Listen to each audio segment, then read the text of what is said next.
Anderson. The topic of this video is to introduce new survey results. The survey, Strategies for Managing Change and Winning in Today's Competitive Environment, are published at the end of April. The question is, why is it time to do such a thing and look at the difference between those that thrive and those that survive in our environment today? Here's our reasoning. First of which is 60% of change still fails in North America and in other parts of the world as well. People are still referenced as the number one reason that change fails. World economics over the last 10 years particularly has strained the working relationships of employers, employees, trade unions and companies, buyers and vendors. And of course there's technology. It's delivering faster, opportunity-rich and competitively challenging solutions which impact jobs and working relationships. The summary of it is we see relationships being strained and changing in response to the speed and agility that's needed to compete in today's environment. Those strategies for managing change and winning are what interests us. So we set up a research study to examine the challenges that contributors like executives, consultants, human resource leaders see in meeting that challenge. Their contributions, which number some 7,000 comments, have been analysed. They represent 1,072 professionals from 57 countries.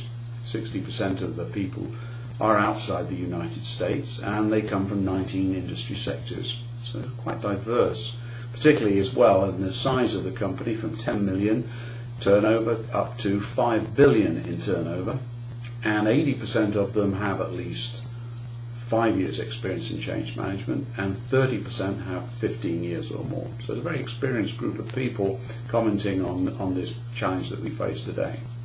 This video is introducing some of the research findings from the survey on resistance to change. And certainly it's a starting point for anyone considering how do I get successful change to happen.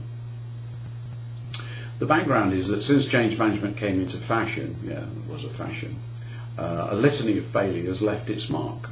What our contributors have gone through in the last 10 years certainly creates a perspective that if we look through their eyes, resistance to change is the brownfield site.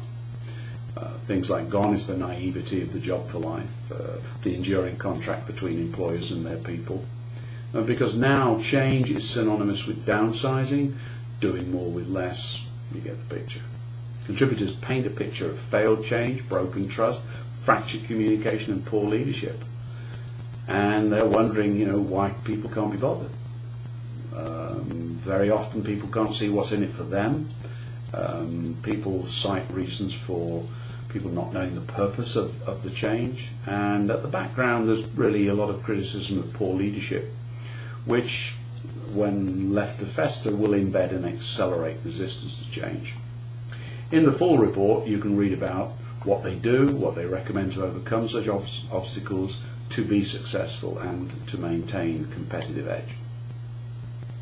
For now, here's a summary of their comments on resistance to change.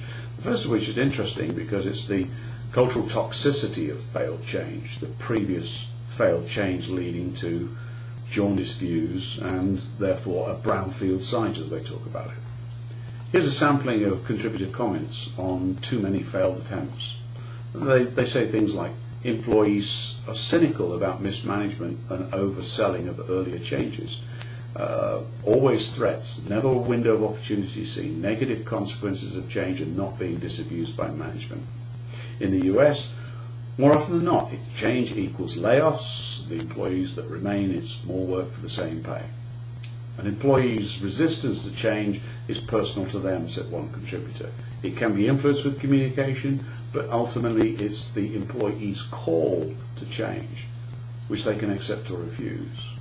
And of course, if they've been through failed change, that becomes even more difficult for them to make that change. Another aspect, of course, of the background of failed change is trust. As one person said, if people don't trust you, what chance do you stand? While the contributors didn't make this link, it seems a reasonable one, that failed change breeds a lack of trust in leadership, in promised outcomes, in value of change presented. They say things like lack of management sincerity when they try and sell change is good for people who in fact are losing security and certainty. People love change. What they hate is loss, manipulation, coercion, or arbitrary force or social engineering. And then there's the fear of letting go of the old ways to allow trust in something new. Certainly FUD is alive and well: fear, uncertainty, and doubt. For some, the basis of resistance is fear.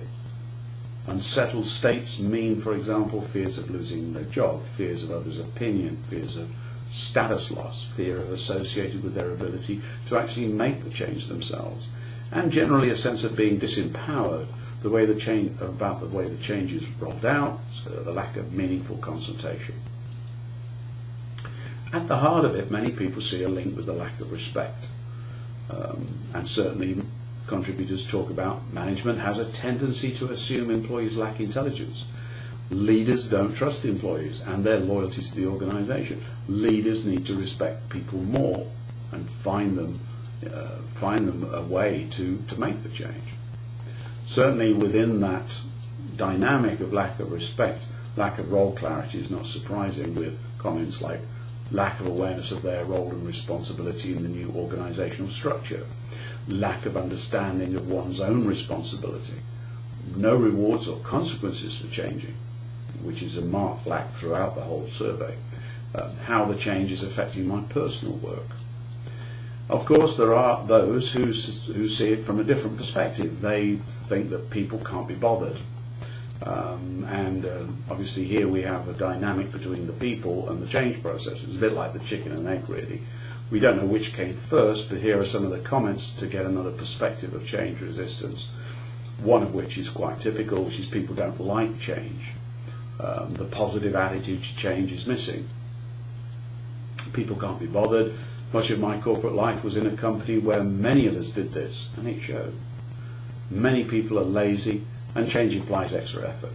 As one person concluded, there are change lovers, there are those who will change under pressure, and those that will never change, not even under immense threat or pressure. One of the reasons for change that people don't change, or people resist it, is Whittle.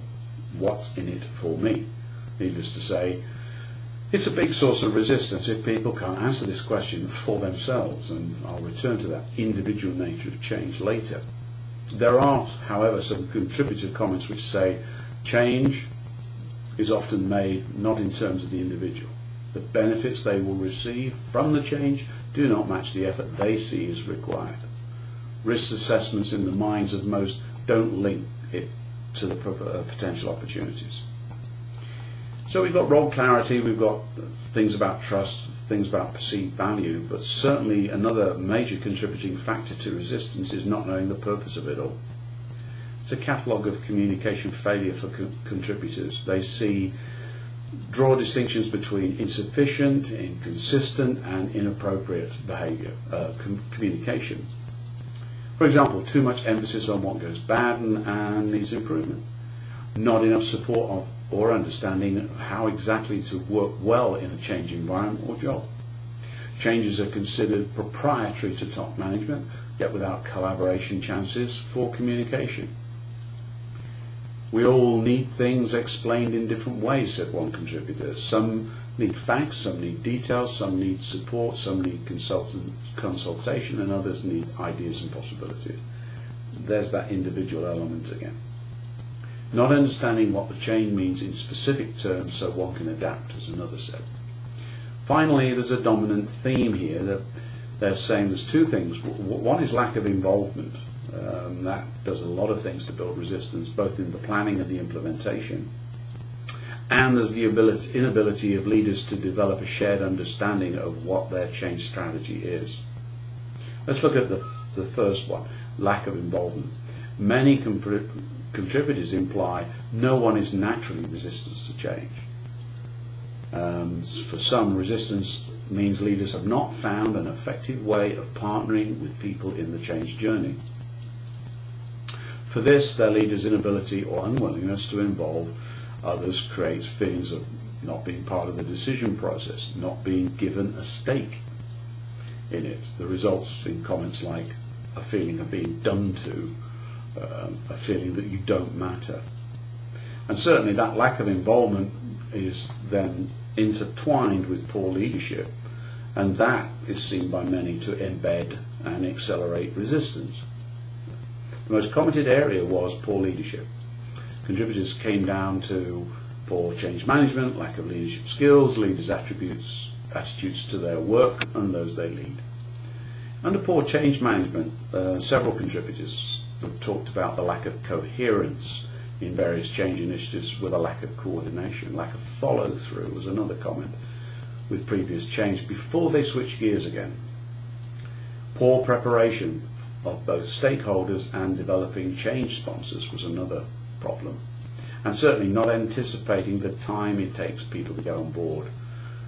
Not setting up requirements and expectations and not selling to them properly, implication with respect. In terms of lack of leadership skills, contributors see, if the change can be avoided, it will be. Our leadership culture is always following the latest flavour of the day. Too much emphasis on what goes bad or needs improvement. Management has a tendency to assume the lack of intelligence of its employees, assume a lack of communication, trust and sense of belonging. Lack of leadership skills takes away the employee from the journey. That's separation.